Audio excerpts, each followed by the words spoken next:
ہر جگہ پر چوٹی کی چیز صبر ہے، آخری چیز جو بیان ہوتی ہے وہ صبر ہے۔ سورۃ العصر میں آخری بات وَتَوَاصَوْا بِالصَّبْرِ یا ایھا الذین آمنوا استعینوا بالصبر والصلاۃ، اے ایمان والو مدد حاصل کرو صبر سے اور نماز سے۔ ان اللہ مع الصابرین، اللہ تعالیٰ صبر کرنے والوں کے ساتھ ہے۔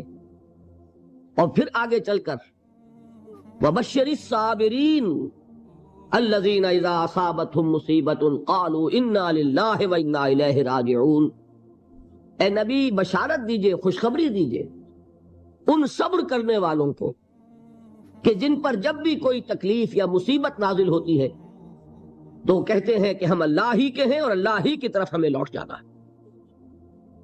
صبر کا مفہوم ہے اپنے آپ کو تھامنا، روکنا، برداشت کرنا، تحمل کرنا، اور جو بھی اپنا ایک طے شدہ مقصد ہے کسی بھی مخالفت سے بددل ہوئے بغیر، کسی بھی تکلیف یا مصیبت سے ہراساں ہوئے بغیر اس کی طرف پیش قدمی کیے چلے جانا۔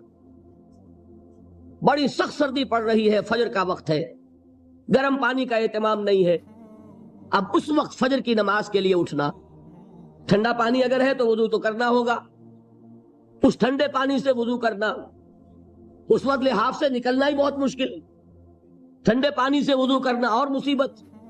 یہ جب تک انسان میں صبر کا مادہ نہ ہوگا ممکن ہی نہیں۔ اس کو کہیں گے صبر علی الطاعہ، اطاعت پر صبر کرنا۔ ناگواری محسوس ہو رہی ہے لیکن اس ناگواری کو برداشت کرتے ہوئے انسان اللہ کے حکم کے اوپر جمع رہے، اللہ کے حکم پر عمل کرے۔ یہ کیا ہے؟ یہ صبر ہے۔ اگر یہ صبر نہیں ہے تو ظاہر بات ہے کہ انسان اللہ کے اس حکم پر عمل نہیں کر سکے۔ صبر کا مادہ نہیں ہوگا تو آپ کام نہیں کر سکیں گے۔ اور اسی کا ایک دوسرا رخ ہے، جب آپ دعوت حق کے لیے کھڑے ہوں گے پہلا قدم کیا آتا ہے؟ استہزاء، تمسخر، مذاق اڑانا، جس کی میں مثال اب دینا چاہتا ہوں محمد الرسول اللہ صلی اللہ علیہ وسلم کی شخصیت سے۔ دیکھیے ہم کیا اور ہماری بساط کیا، ہم کیا مبلغ ہوں گے، کیا داعی ہوں گے، ہمارے اپنے دامن پر داغ ہوتے ہیں، لیکن یہ کہ محمد الرسول اللہ کے دامن پر کوئی داغ تھا؟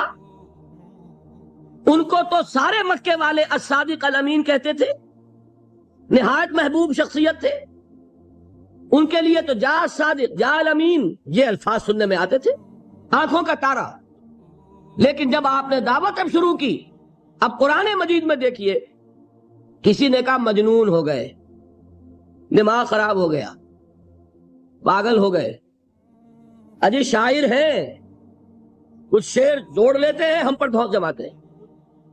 کسی نے کہا ساحر ہیں، کچھ جادو سیکھ لیا ہے، یہاں تک کہ ایسے بدبخت بھی پیدا ہوئے، قرآن میں ہے ساحر کذاب، سحر کرنے والا جادوگر نہایت جھوٹا۔ یہ الفاظ کہے جا رہے ہیں کس کی شان میں؟ محمد الرسول اللہ صلی اللہ علیہ وسلم۔ قرآن میں نقل کیا گیا یا ایھا الذی نزل علیہ الذکر انک لمجنون۔ کبھی آپ نے اس کا ترجمہ سوچا؟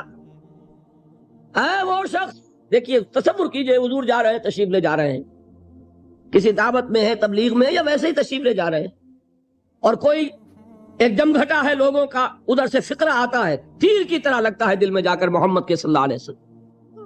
اے وہ شخص جس کا یہ خیال ہے کہ اس پر کوئی ذکر نازل ہو رہا ہے، ہمارے خیال میں تو تمہارا دماغ خراب ہو گیا ہے۔ یا ایھا الذی نزل علیہ الذکر انک لمجنون، کہا کہ نہیں کہا؟ اور یہ نہ سمجھیے کہ حضور صلی اللہ علیہ وسلم کے قلب مبارک کو تکلیف نہیں ہوتی تھی۔ میں قرآن سے ثابت کروں گا، میں کہیں کوئی کہانیاں بیان نہیں کرنا چاہتا۔ قرآن نے کہا ہے وَلَقَدْ نَعْلَمُ أَنَّكَ يَضِيقُ صَدْرُكَ بِمَا يَقُولُونَ، اے نبی ہمیں خوب معلوم ہے صلی اللہ علیہ وسلم کہ جو کچھ یہ لوگ کہہ رہے ہیں اس سے آپ کا سینہ بھجتا ہے، یہ جو گھٹن ہوتی ہے، صدمہ ہوتا ہے۔ انکا یضیق صدرک بما یقولون، ہمیں خوب معلوم ہے کہ جو کچھ یہ باتیں آپ کو سننی پڑ رہی ہیں، یہ کڑوی کسیلی باتیں، یہ جو فکرے چست ہو رہے ہیں، استہزاء ہو رہا ہے، تمسخر ہو رہا ہے۔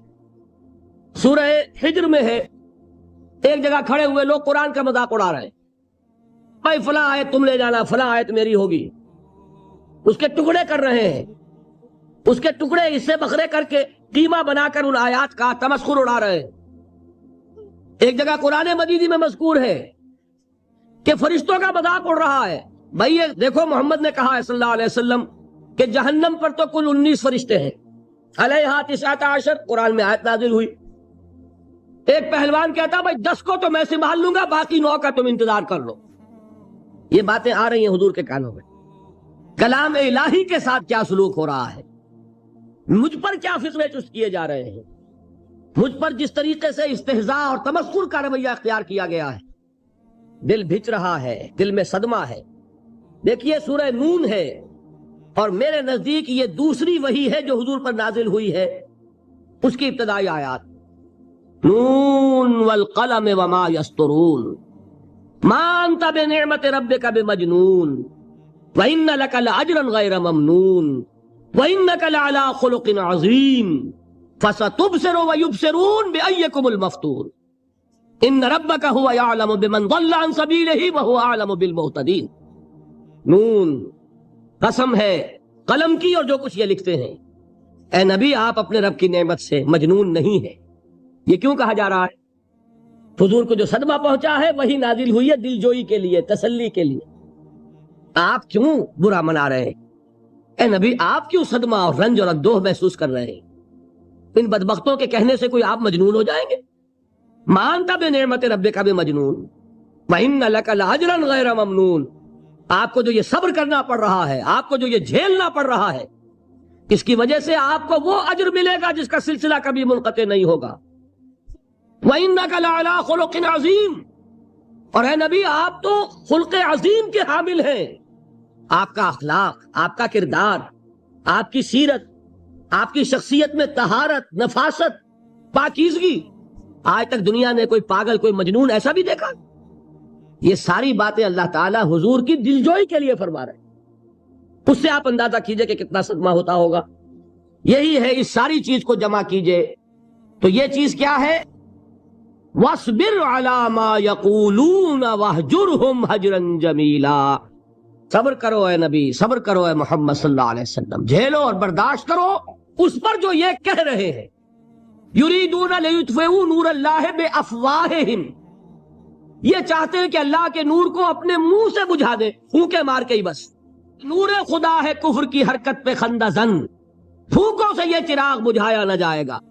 یریدون لیطفئوا نور اللہ بافواہہم واللہ متم نورہ ولو کرہ الکافرون، یہ چاہتے ہیں کہ اپنے منہ کی پھونکوں سے اللہ کے نور کو بجھا دیں، حالانکہ اللہ تعالیٰ تو اپنے نور کا اتمام فرما کر رہے گا، خواہ ان کافروں کو کتنا ہی ناگوار ہو۔ اس کی ترجمانی ہے نور خدا ہے کفر کی حرکت پہ خندہ زن، پھونکوں سے یہ چراغ بجھایا نہ جائے گا۔ یہی وجہ ہے، دیکھیے مکی صورتوں میں خود نبی اکرم صلی اللہ علیہ وسلم کو اتنے مختلف پیرایوں میں صبر کا حکم دیا گیا۔ کچھ مثالیں میں دے چکا ہوں، وَلِرَبِّكَ فَاصْبِرْ، اسی طریقے سے وَاصْبِرْ كَمَا صَبَرَ أُولُو الْعَزْمِ مِنَ الرُّسُلِ، اے نبی صبر کیجئے جیسے کہ صبر کیا ہمارے اولو العزم رسولوں نے۔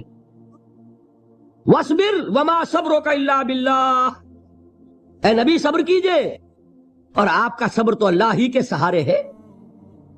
وَاصْبِرْ لِحُکْمِ رَبِّكَ، یہ سورہ نون جس کی ابتدائی آیات میں نے آپ کو سنائی، نون والقلم وما یسطرون ما انت بنعمت ربک بمجنون، اس کا اختتام کیا ہوتا ہے؟ وَاصْبِرْ لِحُکْمِ رَبِّكَ وَلَا تَكُنْ كَصَاحِبِ الْحُوتِ اذ نَادَىٰ وَهُوَ مَكْظُومٌ، اے نبی صبر کیجئے اپنے رب کے فیصلے کا، انتظار کیجئے اور اس مچھلی والے کے مانند نہ ہو جائیے۔ مچھلی والا کون؟ حضرت یونس علیہ السلام۔ مچھلی والے نے اپنے دینی حمیت اور غیرت جو تھی اس کی وجہ سے اللہ کے حکم کا انتظار نہیں کیا، اپنی قوم کو چھوڑ کر چل دی۔ نبی کا، رسول کا یہ معاملہ ہوتا ہے، جیسے کہ آپ کو معلوم ہے کوئی افسر ہے کسی حکومت کا، وہ اپنی پلیس آف ڈیوٹی کو نہیں چھوڑ سکتا، he must stick to his place of duty. بڑے افسرز کے لیے تو یہ بہت بہت اہم بات ہے۔ تو اے رسول، جہاں آپ کو ہم نے تعینات کیا ہے آپ وہاں سے ہل نہیں سکتے کہ ذرا مخالفت ہوئی، لوگوں نے فقرے چست کیے، اور آپ کہیں اور چل دیے، دفع ہوئے، یہ بات نہیں سننا چاہتے، میں کسی اور کو سناؤں گا، ہو سکتا ہے نا؟ ہم تو کرتے ہیں نا یہ، اس لیے کہ ہمیں تو اللہ نے کہیں تعینات تو نہیں کیا نا۔ اگر ایک جگہ کے لوگ بات نہیں سنتے، چلو بھائی ہم کہیں اور جائیں گے، وہاں بات سنائیں گے۔ لیکن رسول کا معاملہ ہوتا ہے جو اس کی پلیس آف اپوائنٹمنٹ ہے، he cannot leave his place without the express permission of اللہ سبحانہ و تعالی۔ آپ نے یہ سنا ہوگا، سیرت کی تقاریر میں پڑھا ہوگا کہ مدینے کی طرف ہجرت کی اجازت حضور نے تمام صحابہ کو دے دی، خود منتظر رہے جب تک کہ اللہ کی طرف سے اجازت نہیں آ گئی۔ حضرت ابوبکر پوچھتے رہتے تھے حضور اجازت آ گئی کہ نہیں؟ نہیں ابھی نہیں آئی۔ حضور اذن آ گیا؟ نہیں آیا، ابھی نہیں آیا۔ حبشہ کی طرف سب کو بھیج دیا، اجازت دے دی جو جانا چاہے چلا جائے۔ حضور کی صاحبزادی جو حضرت عثمان کے نکاح میں تھی وہ بھی ہجرت کر رہی، لیکن حضور تو نہیں گئے۔ رسول نہیں چھوڑ سکتا اپنی جگہ کو، یہاں تک کہ تمام تقریباً صحابہ چلے گئے، حضور رہ گئے، حضرت ابوبکر رہ گئے، حضرت علی رہ گئے، اور حضرت ابوبکر پوچھ رہے ہیں بار بار اجازت آئی یا نہیں؟ نہیں ابھی نہیں آئی۔ حضرت عائشہ نے واقعہ بیان کیا کہ ایک روز اچانک دوپہر کے وقت ہم نے دیکھا کہ حضور نے اپنے پورے جسم کو ڈھانپا ہوا ہے، چہرے کو بھی کپڑے میں ڈھانکا ہوا ہے اور تشریف لا رہے ہیں۔ یہ اس میں تعجب کی بات یہ کہ عرب میں آج بھی آپ کو معلوم ہے کہ یہ چیز جو ہے ان کی روایات کے خلاف ہے کہ دوپہر کے وقت کوئی کسی سے ملنے جائے۔ یہ وقت جو ہے قیلولے کا ہے، آرام کا ہے۔ تو ٹھیک دوپہر کے وقت تشریف لائے حضور، آپ نے آ کے حضرت ابوبکر سے فرمایا کہ اجازت آ گئی ہے۔ حضرت ابوبکر نے بہت خوش ہو کر ایک بات کہی، حضور میں نے 2 اونٹنیاں تیار کی ہوئی ہیں۔ یعنی اب آپ وہ تو سوچتے تھے نا شاباش ملے گی کہ میں نے تیاری کی ہوئی ہے، میں نے 2 اونٹنیوں کو خوب کھلا پلا کے فربا کیا ہوا ہے، بڑی توانا ہے تاکہ ہم تیزی کے ساتھ سفر کر سکیں۔ حضور نے توقف کیا، فرمایا ہاں ٹھیک ہے، 1 اونٹنی میں استعمال کروں گا لیکن میں اس کی قیمت ادا کروں گا۔ حضرت ابوبکر کی آنکھوں میں آنسو آ گئے، روتے ہوئے کہا حضور مجھ سے یہ مغایرت، کیا یہ جان اور مال کسی اور کے لیے ہے؟ آپ مجھ سے بھی کہہ رہے ہیں میری اونٹنی جو ہے وہ بھی بلا معاوضہ آپ کو بولنے فرما رہے ہیں۔ یہ ہے محمد الرسول اللہ کی غیرت اور حمیت کا معاملہ۔ اب دیکھیے ایک بات عجیب ہے، یہ ربط اپنے ذہن میں رکھیے، اللہ تو صبر کی تلقین کر رہا ہے اپنے رسول کو، اور رسول یہی تلقین کر رہے ہیں اپنے صحابہ کو، صبر کرو، جھیلو، برداشت کرو، ہاتھ مت اٹھانا، کوئی جوابی کارروائی نہیں ہوگی، بلکہ اپنے اوپر جھیلو جو کچھ جھیلنا ہے، ڈٹے رہو، پیچھے مت ہٹنا، یہ صبر ہے، لیکن ہاتھ اٹھانے کی اجازت نہیں۔ چنانچہ اب ذرا چشم تصور سے دیکھیے، ابو جہل اس نے جو بدترین روش اختیار کی، وہ ایک خاندان تھا حضرت یاسر، ان کی اہلیہ حضرت سمیہ، اور ان کے فرزند حضرت عمار رضی اللہ تعالی عنہم۔ یہ غلام نہیں تھے، حضرت سمیہ تو کنیز تھیں لیکن یاسر غلام نہیں تھے۔ ان کی کہانی یہ ہے، واقعہ یہ ہے کہ یہ بہت نیک آدمی تھے یاسر، یمن کے باشندے۔ انہیں کو خواب میں بشارت ہوئی کہ نبی کا ظہور ہونے والا ہے مکے میں، جاؤ شاید ان کے قدموں تک پہنچ جاؤ۔ یہ یمن سے ترک وطن کر کے مکے آ گئے۔ ابو جہل کا ایک چچا تھا، بہت شریف النفس انسان، اس کے ساتھ معاہدہ کیا حلیف بن کر، اور وہ مکے میں رہنے لگے۔ اس لیے کہ یہ نوٹ کر لیجئے، مکہ اس وقت ایک قبیلے کا شہر تھا، صرف قریش۔ یا قرشی رہ سکتا تھا وہاں، یا قرشی کا حلیف، کہ اگر تو کسی قرشی نے آپ کو امان دی ہوئی ہے تو آپ رہ سکتے ہیں مکے میں، ورنہ نہیں۔ یا تیسرے قرشی کا غلام، غلام تو ملکیت ہی ہے اس کی، جیسے بھیڑ بکری ہے کسی قرشی کی، اسی طرح اس کے غلام ہے۔ یہ 3 کیٹیگریز تھی انسانوں کی مکے میں۔ اسی کو نوٹ کیجئے کہ جو بیچارے غلام تھے وہ سب سے زیادہ ستائے گئے، اس لیے کہ غلاموں کے تو حقوق ہی کوئی نہیں تھے۔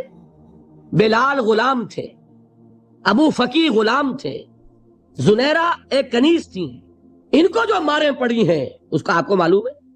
حضرت بلال کے ساتھ جو کچھ امیہ ابن خلف نے کیا، کہ جس طریقے سے کہ حیوانوں کی لاشیں جو ہے کھینچ کر گھسیٹ کر لے جائی جاتی ہیں، ان کی گردن میں رسی ڈال کر گھسیٹتے، اسی طریقے سے حضرت بلال کے گردن میں رسی ڈال کر ٹھیک دوپہر کے وقت مکے کی سنگلاخ گلیوں کے اندر گھسیٹا جاتا تھا۔ نیچے زمین جل رہی ہے توے کی طرح. اور ویسا بھی ہوتا تھا کہ چت لٹا دیا, اوپر سے وہ آگ مکے کا, کہ سورج جو ہے ذرا نوٹ کیجئے, آگ برسا رہا, نیچے زمین توے کی طرح جل رہی ہے, اور ایک بھاری سل بھی لا کر جو ہے سر پر رکھ دی, چھاتی پر رکھ دی گئی ہے کہ آواز نہیں نکل رہی, جھاگ نکل رہے